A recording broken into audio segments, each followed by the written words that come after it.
If you are under the age of 25, I'm just assuming that you have not built anything significant for yourself as yet. Understand that at this point, you have no significant skills, you have no money, you have no stability, and at this point, love is more or less some fantasy than something based on reality. Is more on mere and little attraction, because what exactly is that female attracted to in you when you can't necessarily provide? Bro, your prefrontal cortex has not fully developed as yet. Alright, you have a lot of work to do. And when a man focuses on that, when he really hasn't built himself, he allows himself to engage in emotions which are not yet allowed at that point. You should not open a gateway for emotions in which you are not ready to engage in. Being so lovey-dovey, being so vulnerable, in the sense that, why are you telling a girl that you love her and she is your baby and your princess and your everything, right? When at that point, you can't protect, you can't provide, and the mere fact that she's attracted to a character like you who hasn't really accomplished anything shows that she isn't really the kind of woman you want to be with, because she isn't attracted to anything significant, but more mindless, and not really speak volumes to you. Understand that we are the generation of privilege. Our parents worked hard so that we don't have to. And as a result, we have lots of opportunities that they don't. And we get to bask and experience the worldly desires as much as we want to. And according to Maslow's hierarchy of needs, because we don't need food and shelter at this point, we get to focus on other aspects.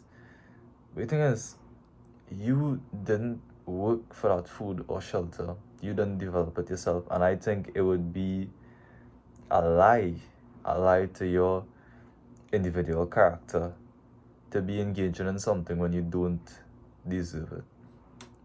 If you're under the age of 25, then I am given a rough estimate that you have not accomplished anything significant in life and you have just started. Now, I've had a lot of conversations with women, and what I've realized is that women want direction, okay? And yes, they are attracted to confidence, but whatever direction you set in, she will follow, right? Now, if you choose to engage in the wrong things and be lovey-dovey and talk on the phone 24/7 and want to engage in lust and fantasy and go out and do a bunch of things, she will follow you. That is a rule subconsciously to follow you.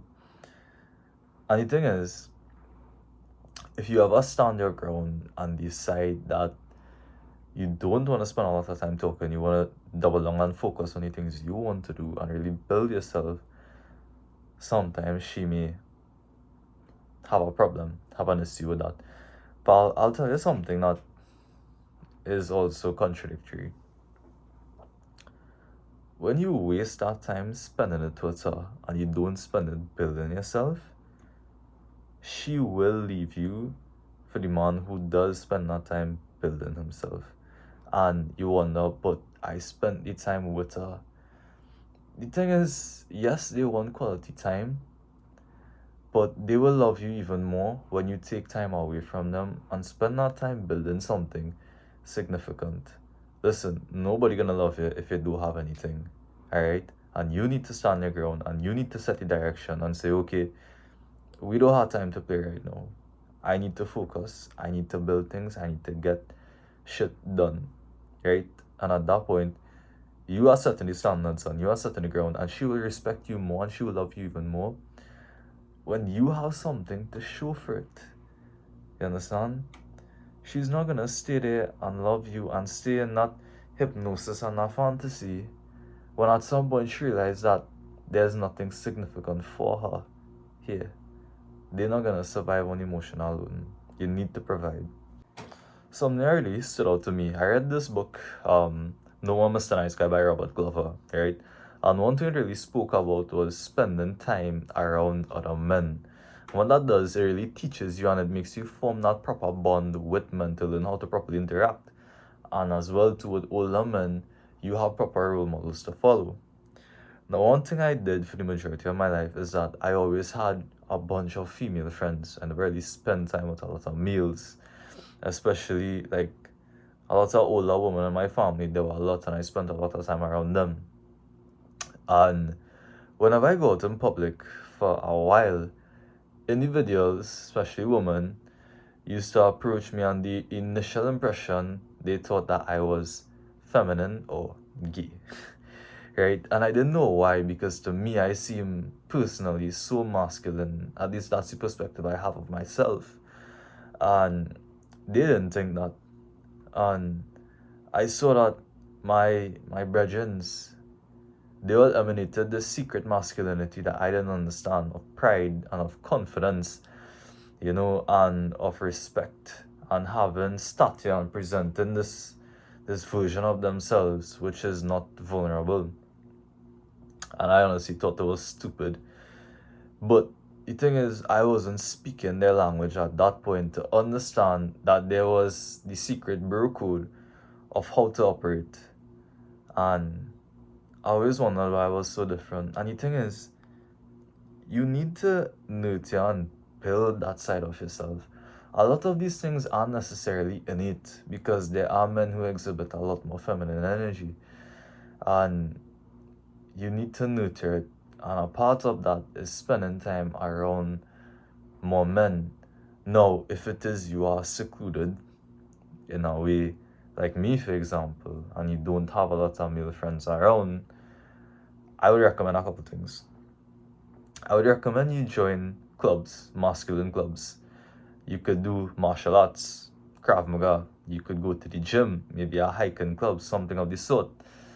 Now, if it is you really don't want to do that, which I do highly recommend, because you will develop a passion, you will have a more masculine distraction that you could really nurture that pure testosterone and essence within you to grow and have proper brotherhood and have more contacts and networks that will be better for you while focusing on physical fitness at the same time.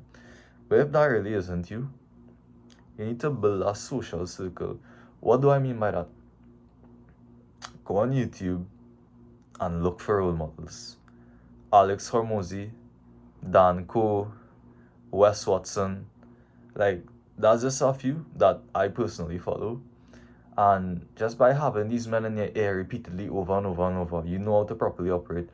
I learned a lot from Alex Hormozy, and that's one of the reasons I make these videos, is because he taught me that just putting in the reps and doing hard work is much more important than focusing on quality or just not doing any work at all and having this fantasy, because a lot of individuals just they live up here and they don't do the work.